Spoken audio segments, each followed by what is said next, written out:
Bienvenida a este análisis a fondo. Hoy nos sumergimos en un material que, a primera vista, parece una simple lección de español, pero que en realidad es un mapa de nuestras interacciones diarias.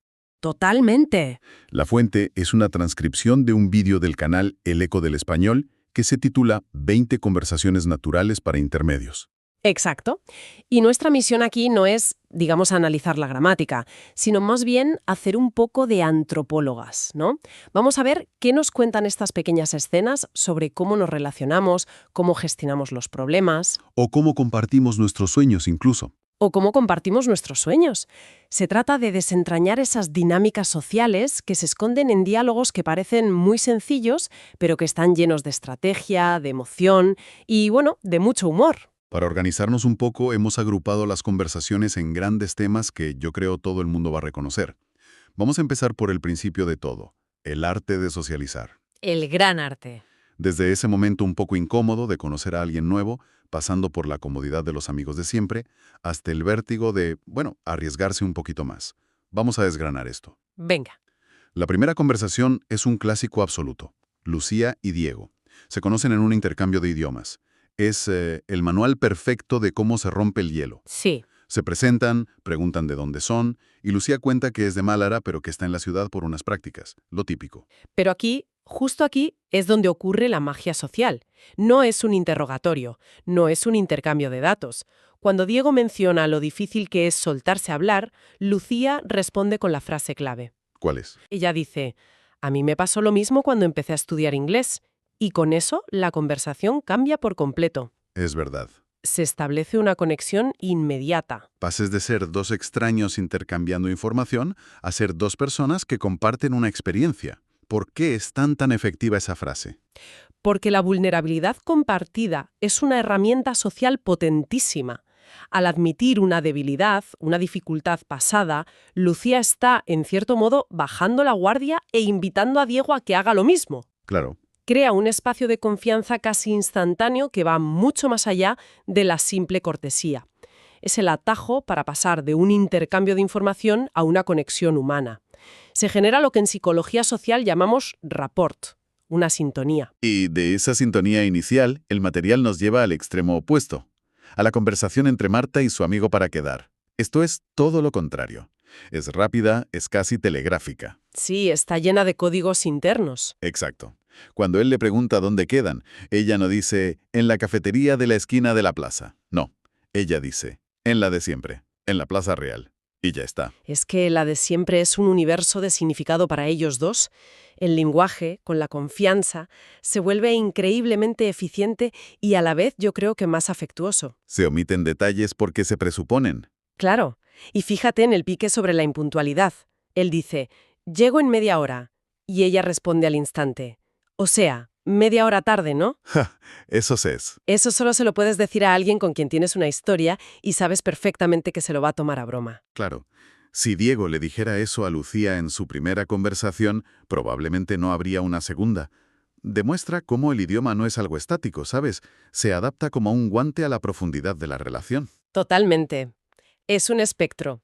Va de la cautela y la sobreexplicación con desconocidos a la economía de palabras y los códigos privados con la gente que queremos. Y justo en medio de esos dos polos, el material nos presenta una situación de riesgo social que a mí me parece fascinante. La de Hugo, ¿verdad? La de Hugo. Quiere invitar a salir a Valeria, una compañera de trabajo, y le pide consejo a un amigo. La conversación entre ellos es como una sesión de entrenamiento para minimizar el posible desastre. Es una lección magistral de inteligencia social, de verdad. El amigo le da a Hugo la frase perfecta para que suene natural y sobre todo para que no haya ningún tipo de presión. ¿Cuál era la frase? Recuérdamela. Era algo como, oye, como no me apetece nada hoy, ¿te apetece una cerveza rápida? Analicemos esa frase. Me parece brillante.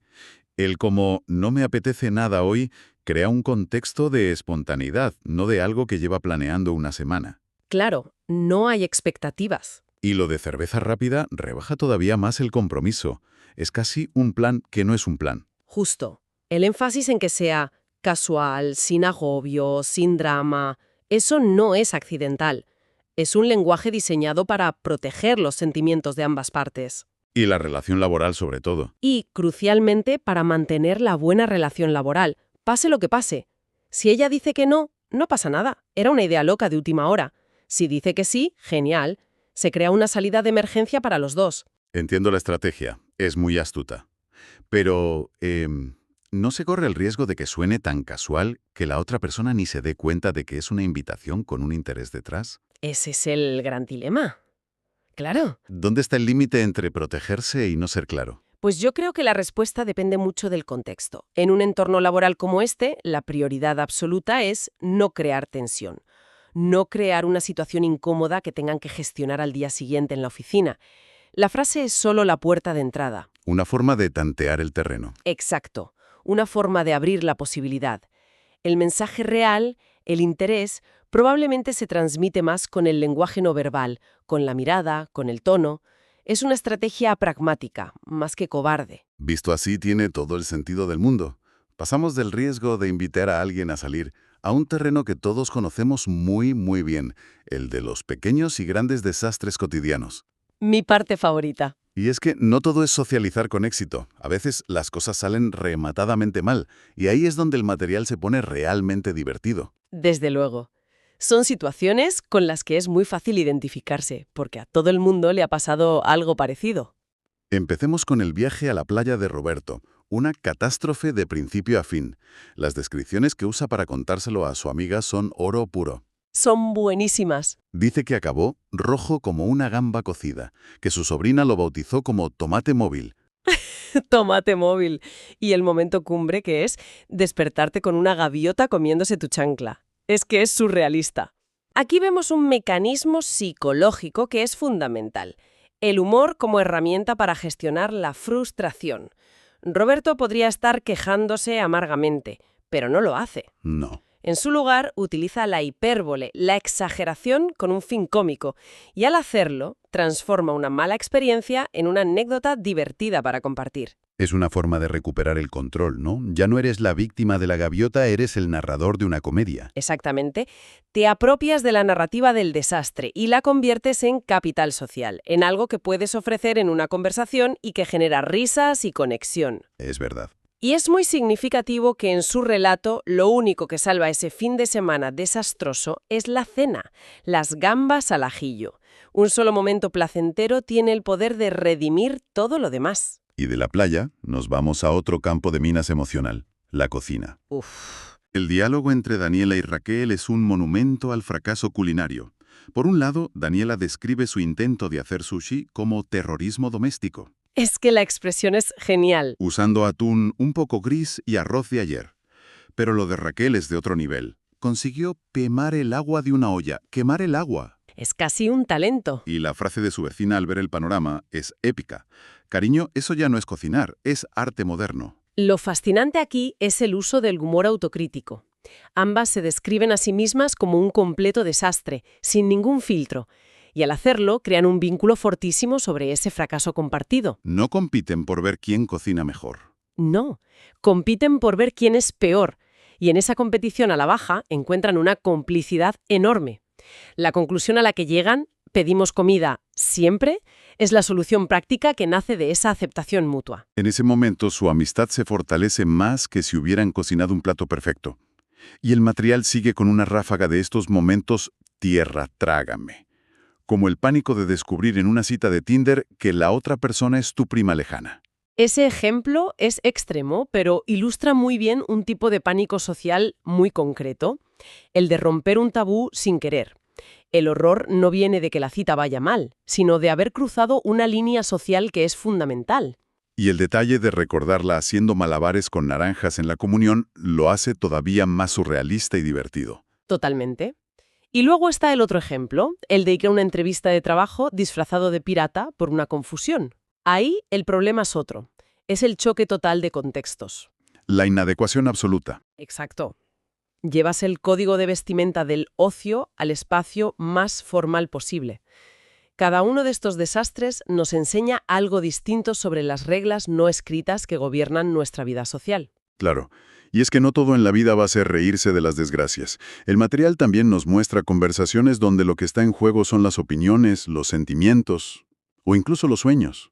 Es un terreno mucho más delicado de navegar, muchísimo más, porque aquí el riesgo ya no es parecer tonto, sino que la otra persona invalide algo que para ti es importante. El diálogo sobre la película entre Raúl y su amiga es un manual perfecto sobre cómo discrepar sin que la amistad se resienta. A él la película le encantó, a ella le pareció un bloque de hielo. Las pullas que se lanzan son geniales. Él la llama insensible, ella a él un sensible. Y la descripción que hace ella de la película es muy visual. Parecía un anuncio de colonia triste. Es un ejemplo perfecto de desacuerdo sano. ¿Y por qué funciona? Primero, porque las críticas son a la película, no a la persona. Usan el humor, esas pullas cariñosas, para mantener un tono ligero. Vale. Y segundo, y esto es clave, buscan activamente puntos en común.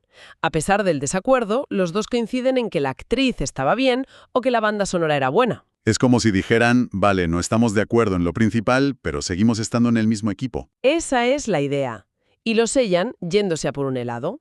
La relación está por encima de la diferencia de opinión. Se valida la opinión del otro, aunque no se comparta. Y de las opiniones sobre arte, pasamos a algo mucho más personal.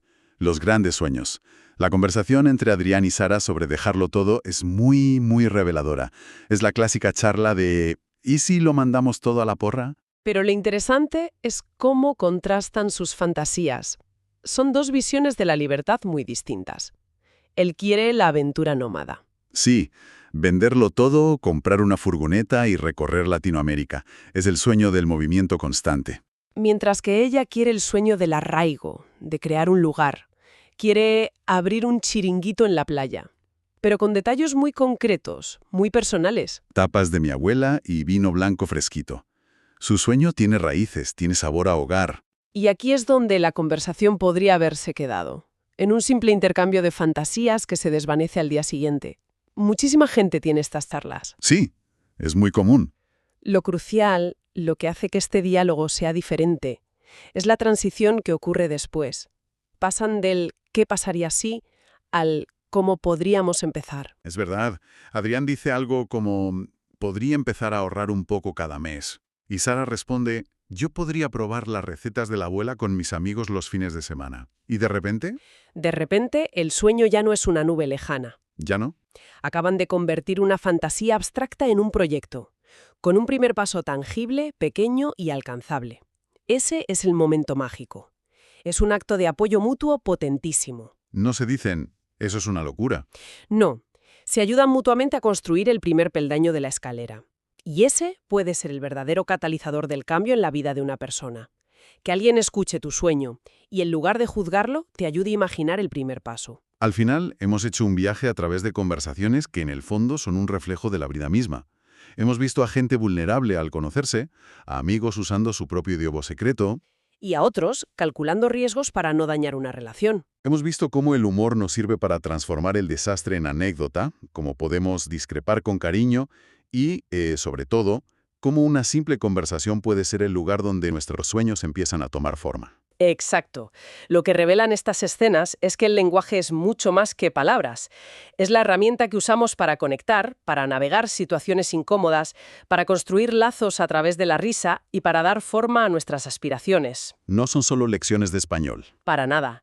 Son ventanas a las pequeñas comedias y dramas universales del ser humano. Cada diálogo es una estrategia, una negociación, una muestra de afecto o una petición de ayuda. Es la banda sonora de nuestras vidas. La última conversación del material, la de Adrián y Sara, termina con ellos haciendo un brindis. Y que nunca perdamos las ganas de cambiar. Y esa es quizá la reflexión final que nos deja todo este material. En todos estos diálogos, desde el pánico de una cita desastrosa hasta la fantasía de un chiringuito, subyace un deseo muy profundo de conexión o de cambio. Sí. Y esto nos lleva a pensar, ¿qué conversación cotidiana que estamos teniendo o quizá evitando, si la escucháramos con la atención que hemos puesto hoy, podría ser en realidad el inicio de nuestro propio próximo capítulo?